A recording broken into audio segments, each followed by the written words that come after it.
This Torah class is brought to you by TorahAnytime.com.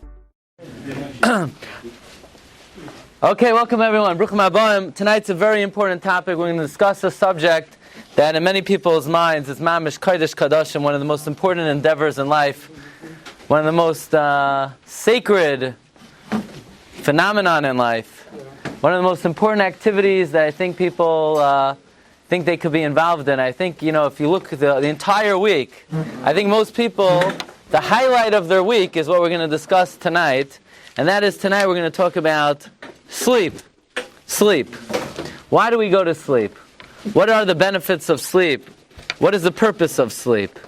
Let's begin with the Gemara. The Gemara says in Masechta Yevamos on Daf Chavdalet Amud Beis, and this is a Gemara that appears in almost a dozen places in Shas. Says the Gemara, Hanitan alei shasish. It's talking about a case somebody has a taina and a married woman. Amar Rav, comes Rav. And by the way, let's just get a picture. Rav is an Amoira, but he's one of the earliest Amoram. And we know at times, if Rav needs, he could even disagree with Tanoim. Says the Gemara, Ma Ravu ve'edim. It's only a valid taina with edim. Whatever the Gemara is talking about, that's not the subject of tonight's Shiur. But Rav said dafka with edim. Now, Rav had a student. Rav's student's name was Rav Sheshes. Amar Rav Sheshes, Amina, I said, Kinayim v'shachav Rav Amar Lahai Shmaita. Rav must have said this teaching when he was dozing off and asleep. Meaning, this makes absolutely no sense. It's, unintelligible. It can't make sense out of it. Amina, I said, Kinayim v'shachav Rav Amar Lahai Shmaita. Rav must have been dozing off when he said this Gemara. Now, a very strange thing here. Rav Sheshes is Rav's student. Sheshes is a Talmud of Rav. Rav is Kamada Tana. Rav could argue on Tanoim. Rav Sheshes cannot argue on Tanoim. And Rav Sheshes has the chutzpah to make this what would seem to be a disparaging comment that Rav must have said this teaching when he was sleeping. What's going on over here? So the Chavos Yair, one of the great poskim, Rabbi Yair Bachrach in Shas Tshuvas Chavos Yair Siman Kuf Nun Beis, he is alert to this Gemara. How could Rav Sheshes say such a thing about Rav, that Rav was sleeping when he said this teaching? By the way, in this tshuva, the Chavos Yair discusses other epithets, other insults that we find in Shas. For example, some Amoram will say, "Kimedumali," it would seem to me, "She'en lecha moyach bekadkadai," that there's no brain in your skull. Now, so you hear people speak sometimes and you think that to yourself, but most of the time you have the sense to keep it to yourself. And here an Amoira actually says to another Amoira, it would seem to me, She'en lecha moyach bekadkadai, that you got no brain in your skull. What is the meaning of these seeming insults? So this is something that the Chavos Yair is attuned to. And the Chavos Yair in Siman Kuf Nun Beis, the second Maramakam on Yeshit, basically says that Rav Sheshes was not insulting Rav. Rav Sheshes was complimenting Rav. What was the compliment? That Rav Sheshes understood that Rav was such a great Amoira, was such a great teacher, was such a great... Here, there's more over here if you want. Pass it down. That Rav was such a great Rebbe that it must be that Rav would never say something that doesn't seem to make so much sense, that's so hard to understand. So if Rav said it, he must have been sleeping. Otherwise, there's no way in the world that Rav would ever made a statement with that doesn't seem to make sense. So, in fact, Rav Sheshes was not insulting Rav. Rav Sheshes was complimenting Rav. In other words, in Rav Sheshes' mind, it was impossible that Rav would make a statement that cannot be explained. He must have been sleep-talking. The reverence that Rav Sheshes had for Rav was such that Rav Sheshes did not entertain the possibility that Rav made a mistake. He must have been sleep-talking. Now, by the way, it's interesting, the Chavos Yair points out that the truth is, there's two types of tenuma, yeah? There's two types of dozing. There's dozing you do before you conk out, and there's dozing you do on the way out of conking out. By the way, if you ever went to a shiur, a boring shiur, and you looked around, so basically people fall asleep, and the way it works is, first they eat, and then after they eat, the fumes go up to the brain, and it starts clouding the brain. So the first thing that happens is people start dozing, right? And they catch themselves. And when their head is about to hit the food, the greasy food on the plate, all of a sudden they catch themselves. And then after doing that numerous times, they fall into a complete slumber. They're out of it completely. It's like a coma. And then they come out of it also, they doze off. So says the Chavos Yair, listen carefully. So there are 3 stages of sleep. There's nim, there's shachiv, and there's nim. There's dozing, sleeping, and dozing. Now the difference between the first dozing and the second dozing is that if you say something, if you sleep talk in the first dozing, you'll never remember it. If you sleep talk in the second dozing, you will remember it. So therefore, says the Chavos Yair, Rav must have said this statement in his first dozing. Why? Because he never would have remembered it to retract. Had he said it on the second dozing, he would have remembered what he said and he would have retracted. In other words, the Chavos Yair views that Rav would never make a mistake. Rav would never say something that can't be explained. And therefore Rav Sheshis is saying it must be that Rav was dozing off when he said it. And that's the only explanation for how he could have said this statement that doesn't seem to be able to be explained. By the way, Rabbi said it's still a very difficult pshat. At the end of the day, Rav Sheshis is basically saying that a giant in Torah got up to the podium and Rav Sheshis said that he was sleep talking. I mean, imagine. I think that good convention, when is tonight? Tomorrow night. Tomorrow night, whatever. And imagine, when a big gun gets up there, he says something that makes no sense. And the Agudah issues a statement, no, don't worry, HaKol Beseder, he was sleep talking. He's such a great Gadol, he never would have said it unless he's sleep talking. I mean, that would be the biggest scandal in the Jewish world, if a Gadol be so sleep talking. So, the Munkat Rebbe, the Minchas Elazar, and the Sefer Divrei Torah, it's number 27 on the sheet, he says still the explanation of the Chavos Yair needs further elucidation. You can't just say that what Rav Sheshis was saying is that Rav was sleep talking. That doesn't seem to be a very complimentary way of putting what Rav was saying. Okay, so what does this have to do with this week's Parsha? This has everything to do with this week's Parsha. This week's Parsha, we find the first time somebody wakes up from sleeping. Parshas Vayeitzey, Perek Chav Ches, Pasuk Tezayin. Vayikatz Yaakov mishenasai. Yaakov woke up from his sleep. Vayomer, and he said, Achein yesh Hashem b'hamakom hazeh. God is in this place. V'anochi lo yadati. I didn't even realize. Okay, that's the pasuk. Zok the Medrash. It doesn't really mean Yaakov woke up from his sleep. Rabbi Yochanan Amar mi mishnasa. He didn't wake up from his sleep. He woke up from his learning. To some people, it's like a very hazy line between sleep and learning. The lines sometimes get blurred between sleep and learning. But it would seem rather odd to say about Yaakov that the pasuk says he woke up from his sleep, but what it really means is he woke up from his learning. What's the meaning of that? What does the Medrash mean that Yaakov woke up from his learning? Okay. If I were to ask you, what is the very, very best thing in this world? Like, what's the best thing, right? Imagine if you had a composition, the teacher said, write the 10 best things in this world. What would be number 1? Zok the Medrash. Amar Shimon Elazar. When it says, Vayar Hashem es kol asher asa v'hinei toiv ma'od, it's very good. Says the Medrash, what's toiv ma'od? Shena. There ain't nothing like sleep. Sleep is mamish. Me'ein olam haba. I mean, the truth is, it's like death. It's a 60th of death. It's basically a self-induced coma. You like, right, coma? So you want a flavor for it? So go to sleep. It's the best thing in the world. So the Medrash asks, really? Is sleep the best thing in the world? Don't you remember the Mishnah in Sanhedrin?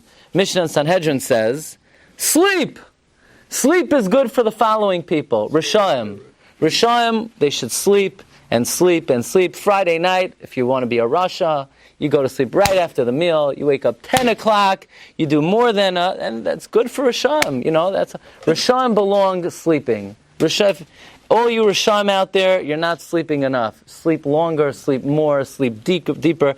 Take a whole bottle of melatonin. Take it every night, the entire bottle. Sleep for hours and hours and hours. You can never get enough sleep. However, the Gemara says, for tzaddikim, sleep is bad for them, it's bad for the world. So, frek the Medrash, how could you say that the best thing in the world is sleep? But it says, sleep is good for the Rishaim, and it's bad for the tzaddikim.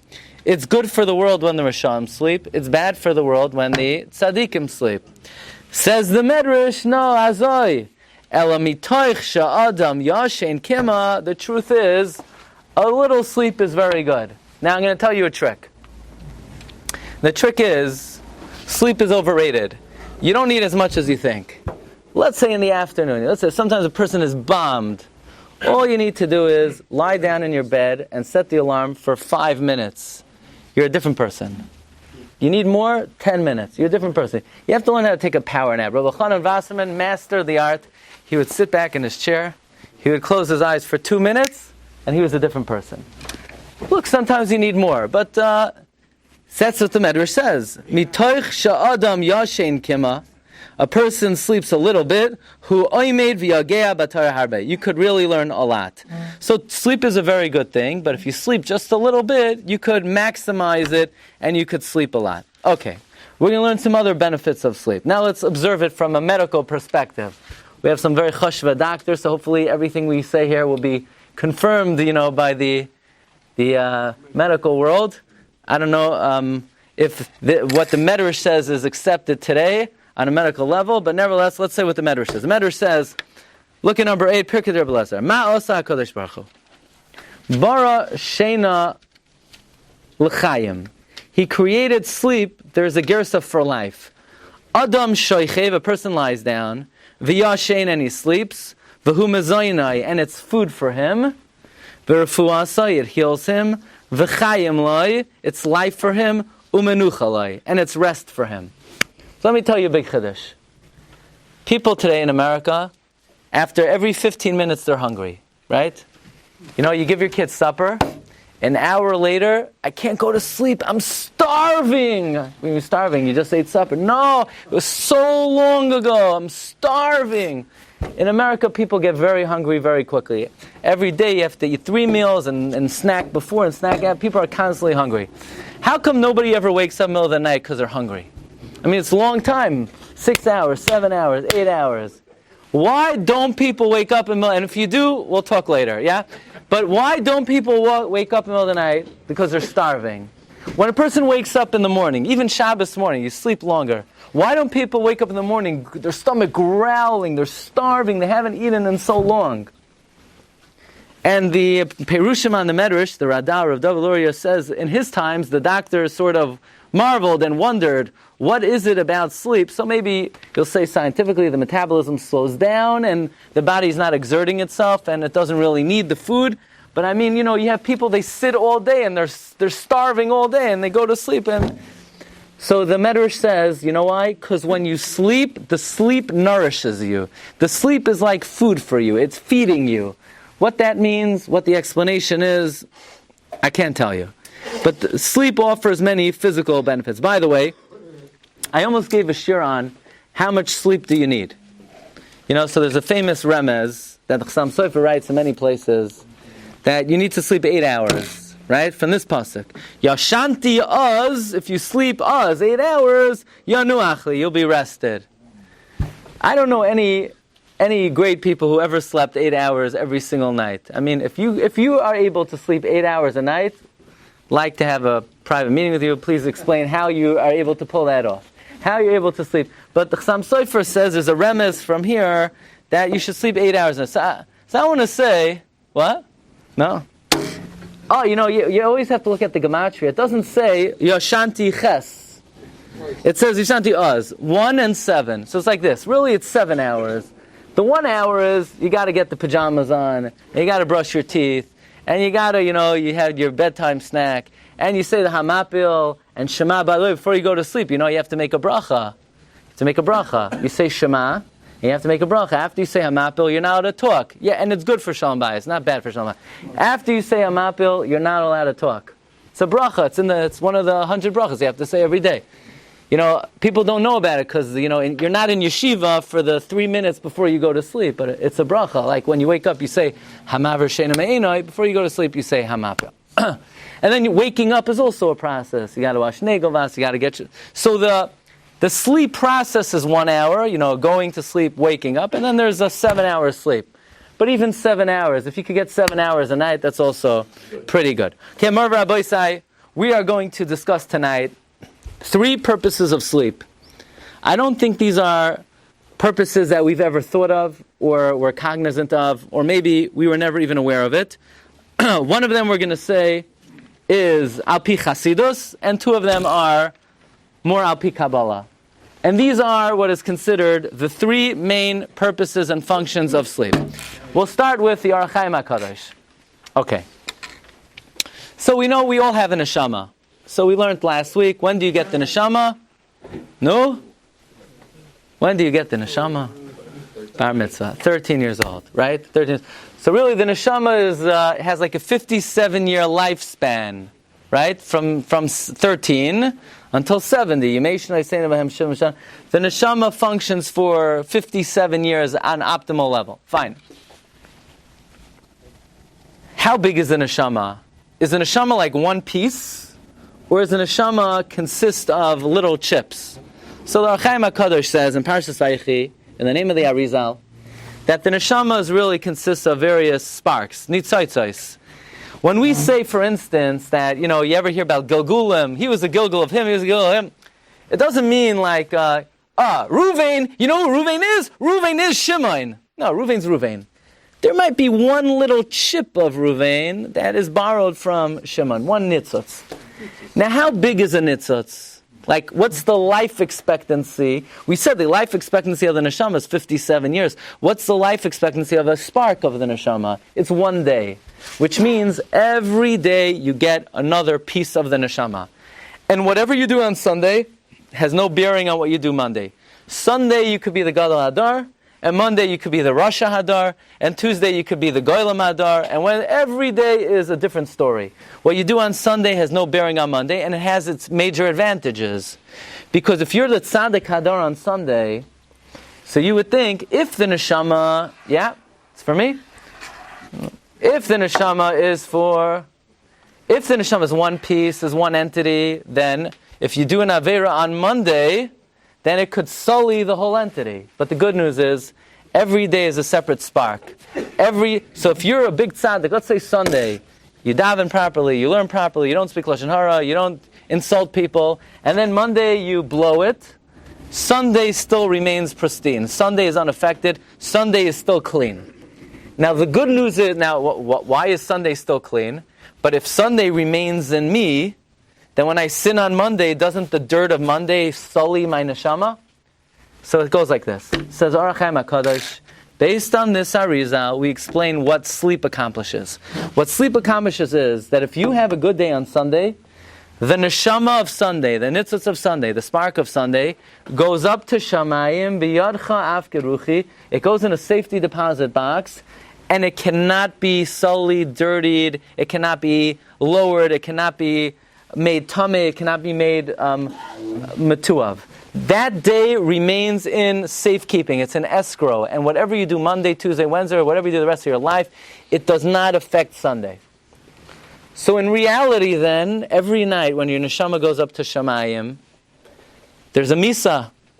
And that's right. That's why sleep is a 60th of death. What part of a person dies?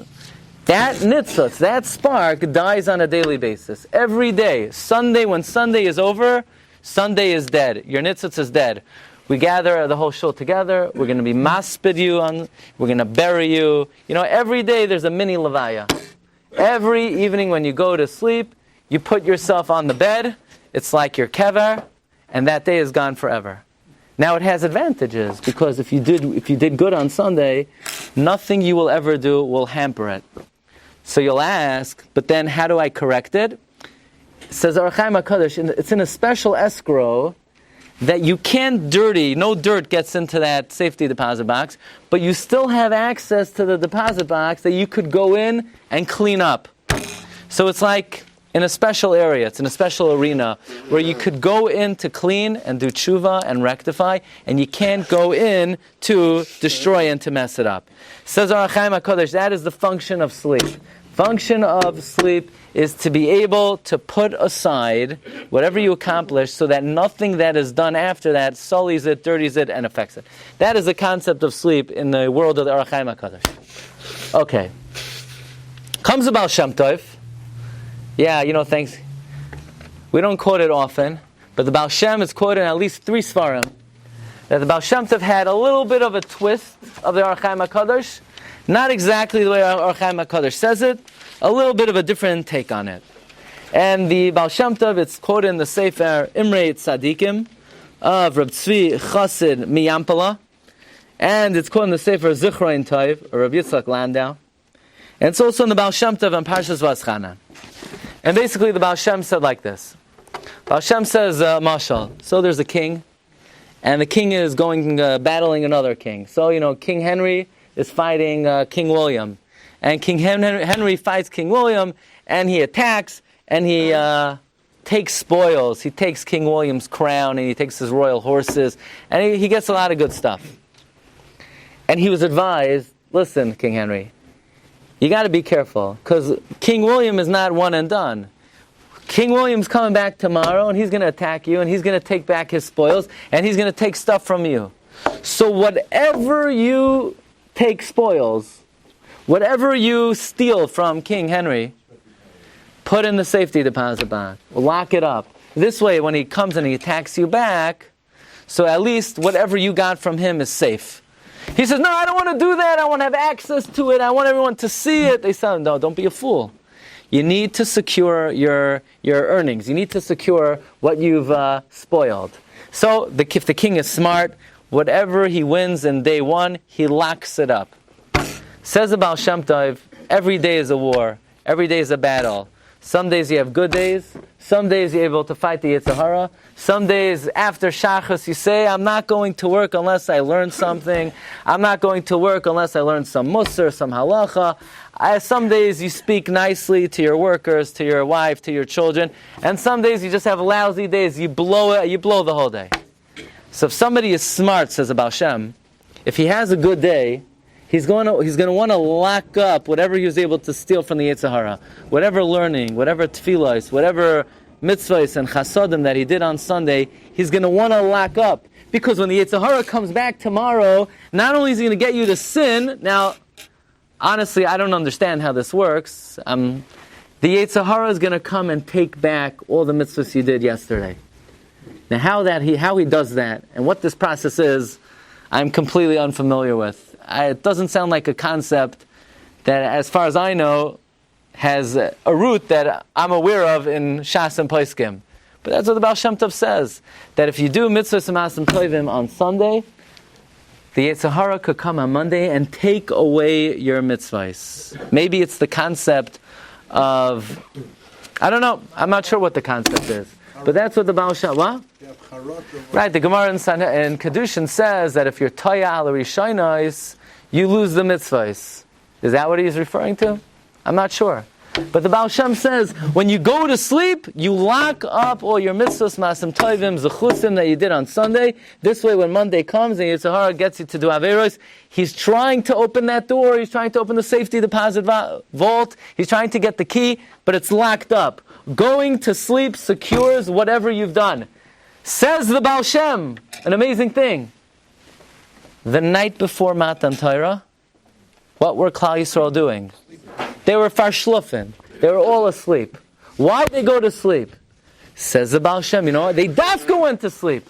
They felt they were on such a high madrega, and they elevated themselves so much in preparation for Gabbos HaTorah, they were afraid that the Yetzer Hara would come and grab away from them all their achievements. So the only way to secure it, l'netzach l'tzachem, and to put it away and lock it up, is to go to sleep. That's why they were sleeping. Azoy zok the Baal Shem. Rabbi say, what I want to offer you tonight is maybe the definitive understanding of the tachlis of sleep. And this is the approach of what seems to be the Medrash in this week's Parsha, and this is the approach of the Vilna Gaon and Kama Mekaymois, as well as the Ramami Pano. Okay, my Rabbi say, fasten your seatbelts. We haven't said that in a while. This one is really incredible. Says the Baal HaTurim on the pasuk, Vayikatz Yaakov mishnasai, says the Baal HaTurim, Karibei mi mishnasai. Don't read it, he woke up from his sleep, he woke up from his learning. Why? Because since Yaakov Avinu was learning Torah day and night, he didn't stop thinking Torah even in the evening. So very interesting concept. How is it possible to learn in one's sleep? By the way, when I was in yeshiva, I must have been 21, and I had a roommate. It was my chavrusa, maybe my best chavrusa I ever had. We learned unbelievable. Halavai should, Chadei Shamenu Kekadem. But he used to go to sleep after me. One time I went to sleep after him. And I came back into the room, and we were on a bunk bed. We were in the good old days, Yeshiva Chavetz Chaim. We were on Metropolitan Avenue. Carl's Plumbing, on top of a plumbing store. I know I'm saying this. It was not, the Gashmius was not Me'en Olam Haba. Put it this way. Whatever they say about Europe, we rivaled it over there, I'll leave it at that. Put it this way. I remember one time my mother gave me like a bag of rugelach, and I kept it under the bed. And when I came back, there were bites out of each one, and it wasn't a guy who took bites from it, We'll put it that way. It wasn't my chavrusa. Anyway, I came back to the dorm, and he was saying over the Rashba in his sleep. I still remember that. He was saying over the Rashba in his sleep. Why? How could somebody say over a Rashba in their sleep? The answer is, if you're orangutan, if you're really immersed in learning during the day, then what are you going to think about at night? You're going to think about learning. That's what the Baal HaTurim says.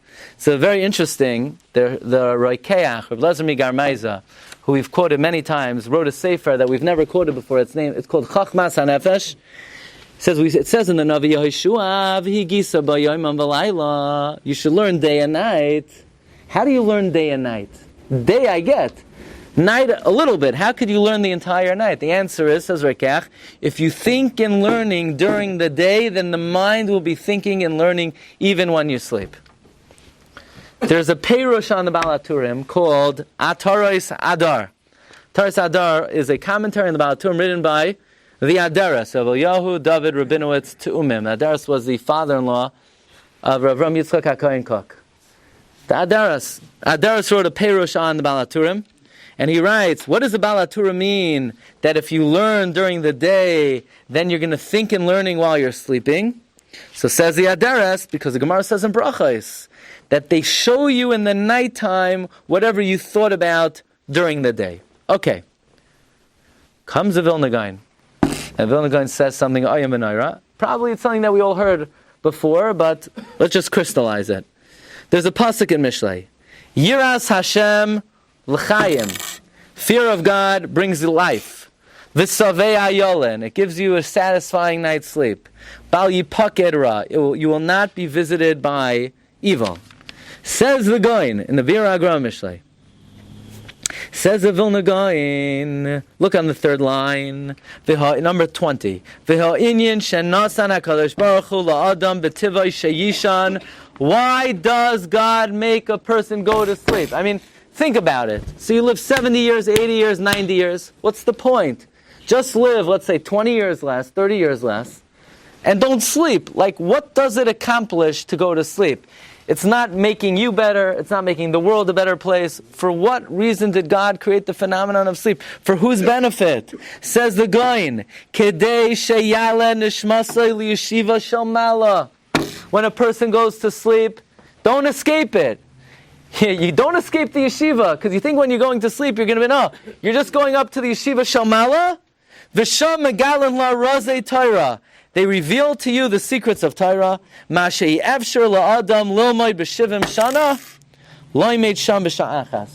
What you can't learn down here in 70 years, you learn upstairs when you're sleeping in 1 hour. And there are people that are very makbid on this. They try to sleep as much as possible to be able to, for the Rebbe Shem to megala to them secrets of Torah. But that's what the Gaon says. That 1 hour upstairs, you learn more than 70 years down here.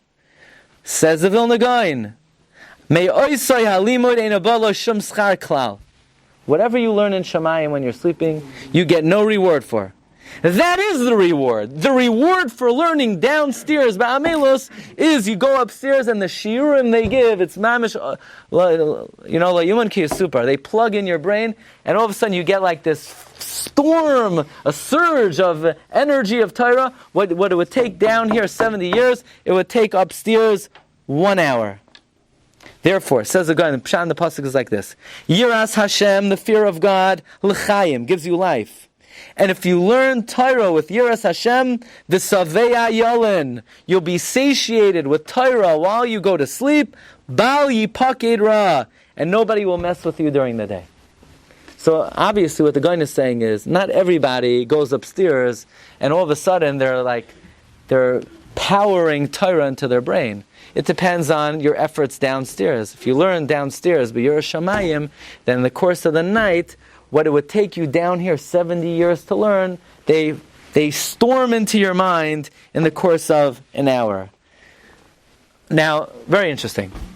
There's a famous Kabbalistic work. One of the most well-known Kabbalistic works is called Safra D'Tzniusa.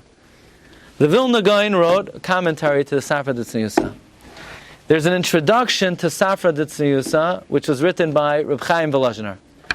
Reb Chaim Volozhiner, in the Safra D'Tzniusa, speaks about the godless of the Gaon. You know, sometimes you hear stories about big tzaddikim. They had Giloi Malachim, Giloi Srafim, Giloi Chayos. The Gra was not interested. The Gra had offers of different Magidim to come to him, and the Gaon said, no thank you, I'm not interested. We're going to talk about that towards the end. But the Gaon said, if you take a look at number 21, 4 lines on the bottom, Umar Galei B'Pumehaya. It was frequent in the mouth of the Gaon, Shekol Inyan Hashena, that the whole concept of sleep, Leibaroi Yisbal Shemai Rak Lezeh HaTachlis, Hashem only created for one purpose. Shekamash Shulaitia B'Yacholto Shal Adam Lahasig B'Oid HaNeshama M'Chaveres B'Guf.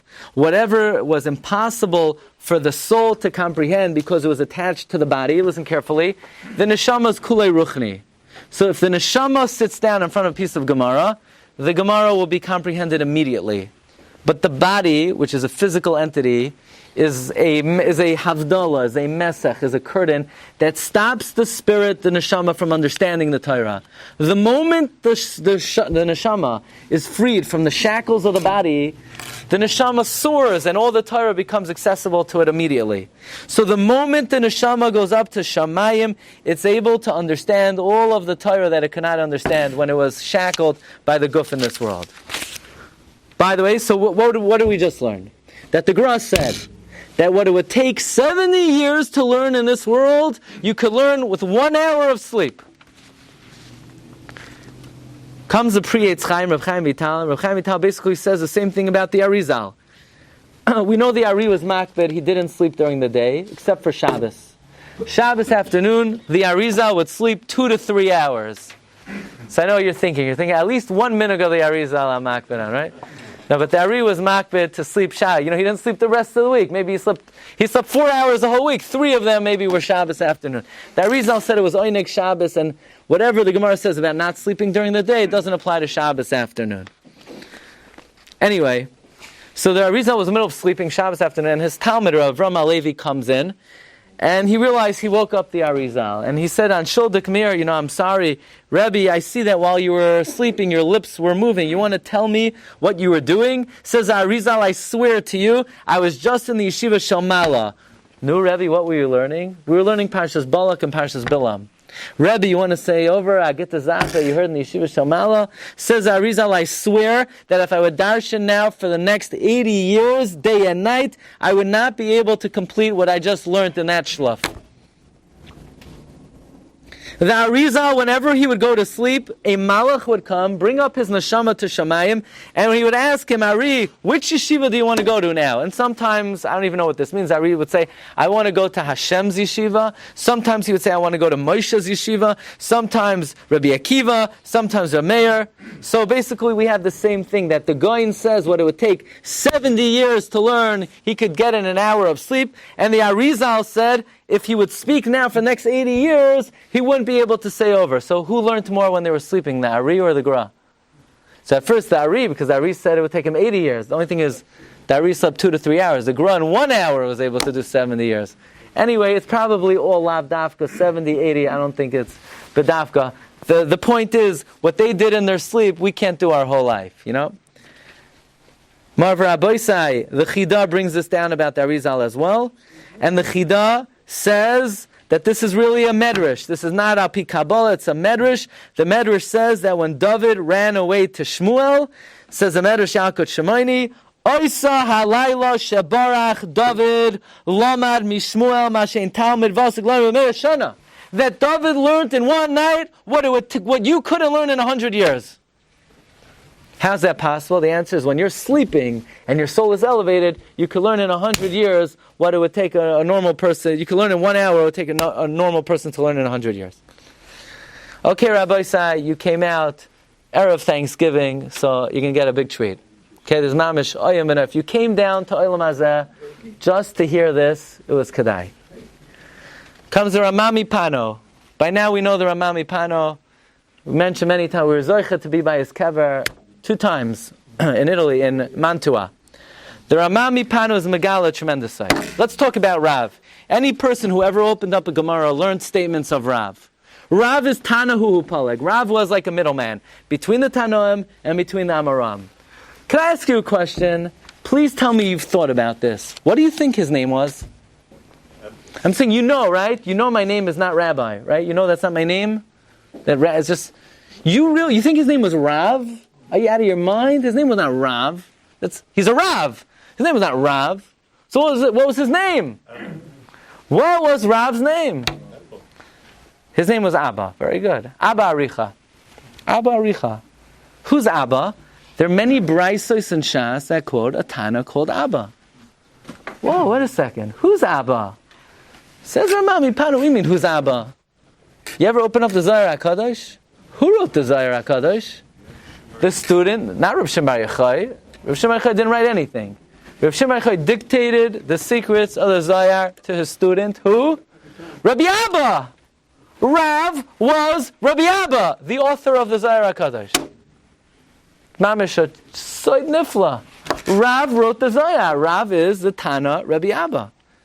1 second, the Rosh says that Rav lived 400 years. Why was he called Rav, says Ramami Pano? Reish is 200, Reish times Beis. He lived 400 years, that's why he was called Rav. Rav is Reish times Beis, 200 times 2. Rav was the primary disciple of Kabbalah. He wrote the Zohar HaKadosh. He was the main Talmud of Shimon Bar Yochai. He taught Rebbe Kabbalah. He was a Talmud of Reb Chia, but he taught Reb Chia the Kabbalah.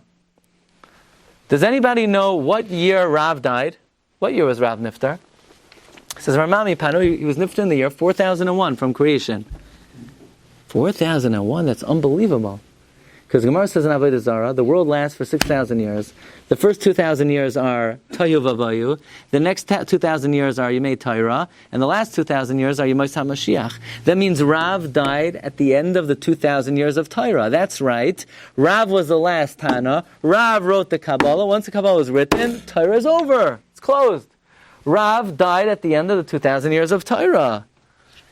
Did you ever see in Shas, and this appears in many times, Rav Asi and Rav Kahana, they ask a kasha on Rav, V'shasik Rav, Rav was silent. It's very frequent in Shas. And the Rishonim say, just because he's silent doesn't mean we don't paskin like him. We could paskin like him. Says Ramami Pano, you know why he was silent? Because there's some chalakim of Torah you can't talk about. What is that? The Kabbalah. So when these Amoram thought they had a good kasha, Rav basically had to keep his mouth closed. I can't tell you about the Zohar, it's not for you. He was shut, but Avada, he was right. And that's why you paskin like him. Just because Rav was shasik, he was shasik because he wasn't allowed to be Megala. But it's not a stiro to the fact that we sometimes paskin like Rav. Comes Rav Meir Auerbach. Who's Rav Meir Auerbach? Was one of the earliest in the line of the Auerbach Mishpacha. Shlomo Zalman, Auerbach comes from him. I'll tell you a little maisa. Rav Meir Auerbach was a Rav in Kalish. He was born in 1815. And he lived from 1815 to 1878. So in the year 1855, he came to Kalish to give a hesped for the Rav. He did such a good job that they hired him. So he's the Rav in Kalish. And ultimately, soon after, he decided to leave his kahila, and he went to Eretz Yisrael. Who's in Eretz Yisrael in the time? Who's in Yerushalayim in the time? Rav Shmuel Salant. Shmuel Salant is a Zaken Muflag. He's the Av Bezin of Yerushalayim. And Rav Shmuel Salant basically gave up his post as Av Beis Yerushalayim. He gave it over to Rav Meir Auerbach. Now Rav Meir Auerbach had something major going for him. And that is, besides being the Gadol Hadar, he was independently wealthy. So he did not have to take a salary. And that's always a good thing. And, unfortunately, Torah, Rabbi don't have to take a salary. So now, they're between a rock and a hard place. They're limited, right? But if the Rav has the independent, Rav Meir Auerbach was Torah Gdula M'Makom Echad. Well, the story goes that a young girl would bring him his meal every day. But there was some Meshugana in the Chatzeros in the Old City Shalim that would try to interfere with this girl bringing Rav Meir Auerbach his food. So she used to sneak through the tunnels underground, and every day she was successful. One day this Meshugana lady got a hold of the girl. She threw her down to the floor. She ripped out her hair. She beat the girl up. The girl is crying. Rav Meir Auerbach overhears. Rav Meir Auerbach gives this girl a bracha. Gedolim should come from you, and wealthy people should come from you. So they said, he didn't say this in the same person like he had. He said, great people, tzaddikim and ashirim. So who came from this girl? Shlomo Zalman Auerbach. And supposedly in America, there are a lot of ashirim that also trace back their lineage to this little girl. I don't know who she is. I can't prove it. I can't disprove it. I'm just telling you a story. Anyway, comes Rav Meir Auerbach and he says, Mamish oyoim v'noira. The Arizal and the Gra says that the tachlis of Shena is that if somebody who's on a very high madrega, the neshama could go up to Shamayim, and the Shamayim, they're megala to them tremendous secrets that in this world it would take 70, 80, 100 years to understand, and Shamayim you could get in 1 hour. Why is it that it's only Rav that we constantly say about Rav? Rav must have been sleeping. Rav must have been sleeping. Rav must have been... You know why? Because who's Rav? Rav is Rabbi. Who's Rabbi? The author of the Zohar. Meaning, was there anyone in history who mastered the Kabbalah like Rav? No. Memela, whenever Rav Sheshes, his Talmud, his student, would hear something from the Rebbe, and he couldn't understand it, he couldn't be masig it, he said to himself, this must be one of those things that they taught you when you were sleeping that the world could never understand. This is something that we could spend 100 years on and we would never get it, but it was told to you in your sleep. Kadnayim v'shachiv Rav Amar Lahai Shmaita. This is one, if the Gra could go up to Shemaim and learn what it would take a person 100 years, if the Arizal could go up to Shemaim, then Milanu Gadol Me Rav. Who's Rav? Rabbi Abba. Rav, the author of the Zohar. Can you imagine what he did in his sleep? Can you imagine what kind of Torah he was able to achieve in his sleep? That's why Rav Sheshes, his student, who was masig, the godless of his Rebbe, he wasn't insulting him. It wasn't a compliment. It was the MS. That's what the Ramami Pano says. Rav sometimes in Shas is quiet, and we paskin like him nevertheless. Why?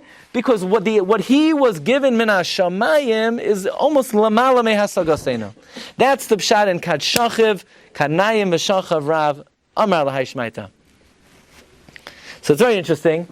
The Munkacher Rebbe, the Divrei Torah, the Minchas Elazar wrote something like 7 volumes called Divrei Torah.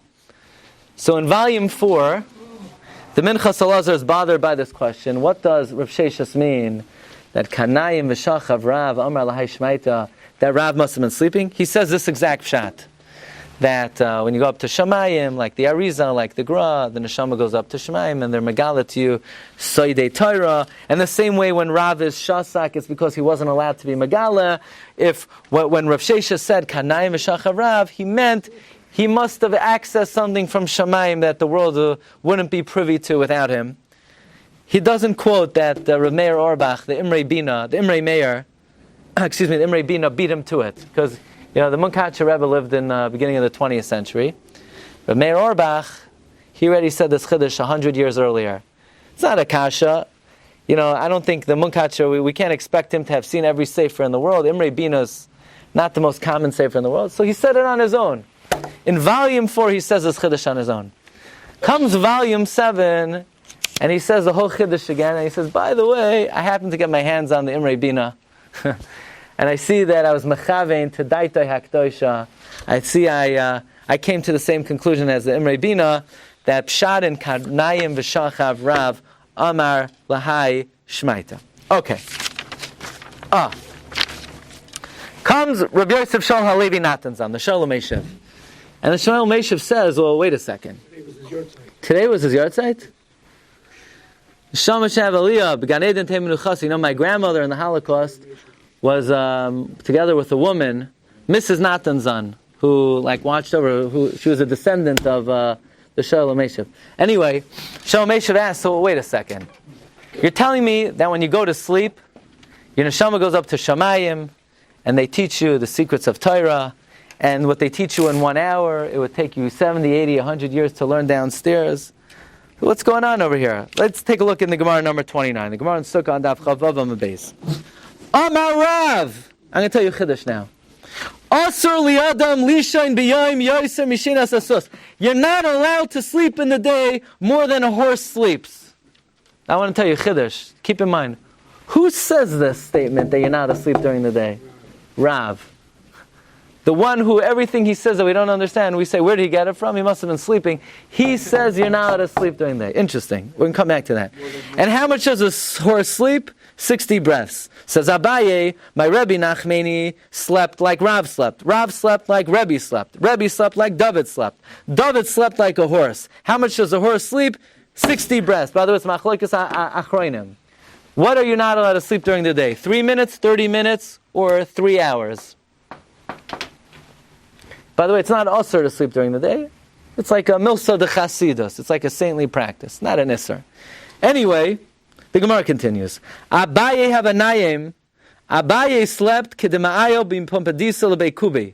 The amount of time it took to get from Pompadisa to Beikubi, which was something like, 4 parsa. He slept during the day about 7 hours.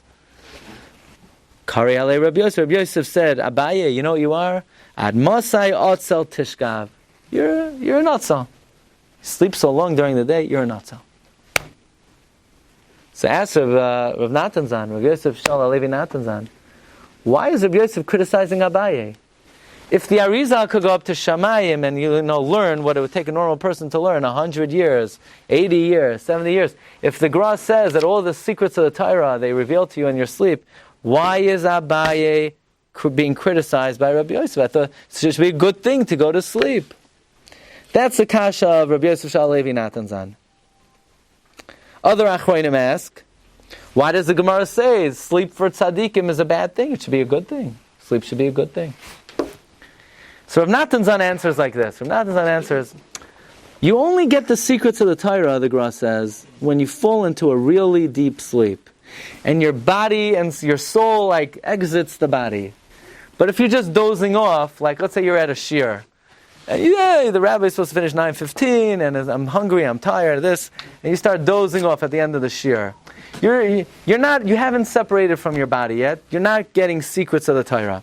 You're only getting secrets of the Torah. You know how it is, like Shabbos afternoon after a haisa chillant, and you could sleep so deep. It's mamish. Your neshama is mufshat from your guf. It's like you mamish. You were in a different world when you came back. But Abaye wasn't sleeping deep. Abaye was dozing. It says in the Gemara, Abaye have a nayim. So he was dozing. He wasn't getting secrets. What are you doing? You're lazy. That's what Rav Natanzan answers. But l'chora, there seems to be a very simple answer to this question. And that is, if you look carefully at what Rav Chaim Volozhiner writes about what the Vilna Gaon's Mahalach was, in terms of what type of secrets did he appreciate? What type of soidos did he desire? Chaim Volozhiner writes, if you take a look at number 33, that the Gra only valued what he earned and what he achieved with his hard work.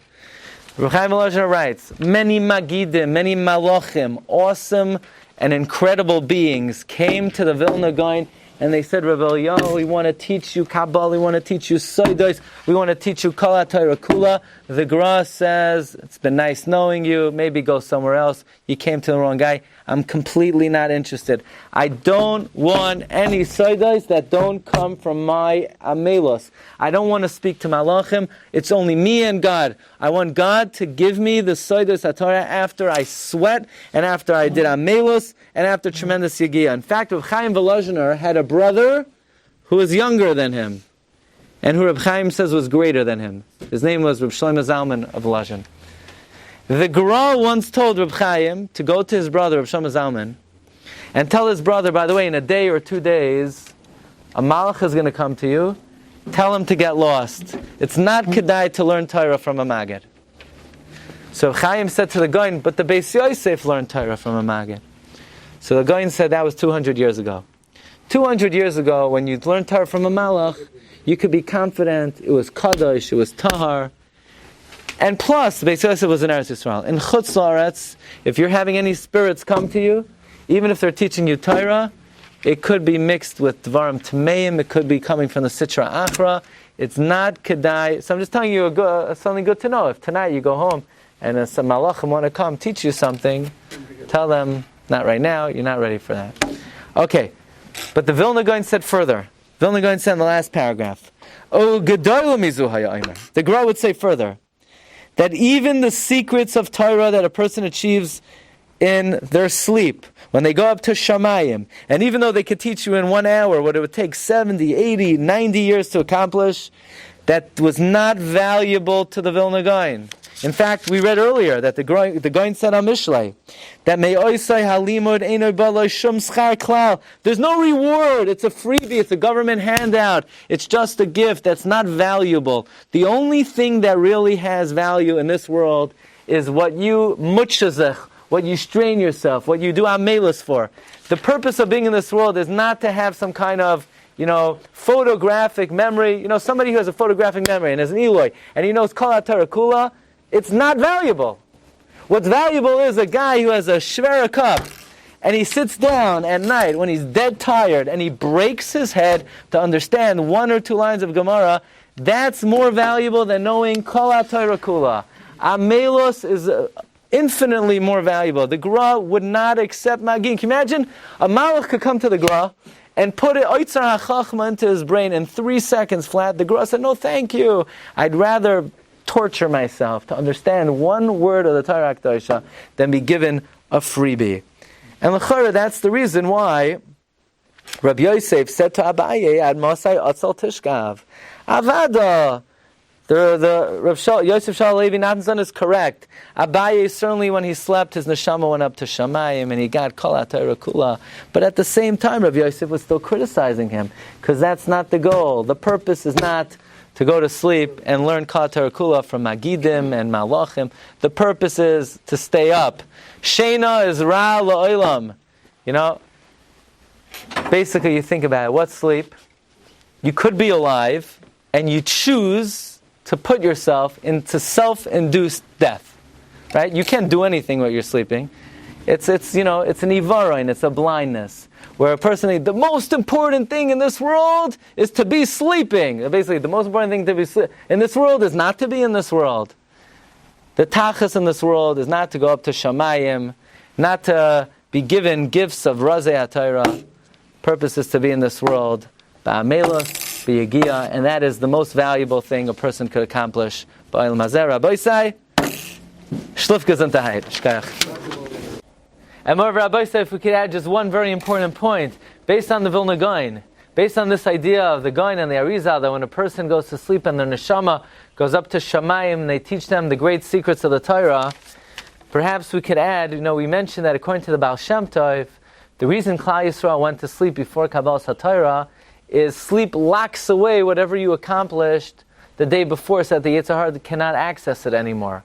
Well, according to the Gaon, that the function of sleep is to go up to Shamayim so that they can reveal to you the secrets of the Torah, and that's what it meant that Rav Shesha said about Rav, Kadnayim b'shachav Amar Rav l'hai shmaita. Maybe we could say and we could suggest that that's the reason why Klal Yisrael went to sleep before Kabbalas HaTorah. They knew that it was going to be such a divine rendezvous, it was going to be such a connection and an infusion of Torah that the only way their neshamas would have access to all this information is if they, in fact, went to sleep. And very interesting, I found this idea in the Sefer Tvar Shmuel, brought in the Pninei Hamayadim in number 32. But as we concluded, the main learning a person does is the learning they put in with their own amelos. And even if it takes a long time and if it's difficult, that is more valuable than the free Torah that is given to a person even during one's sleep. Have a great evening. Shkayach. You've just experienced another Torah class brought to you by TorahAnytime.com.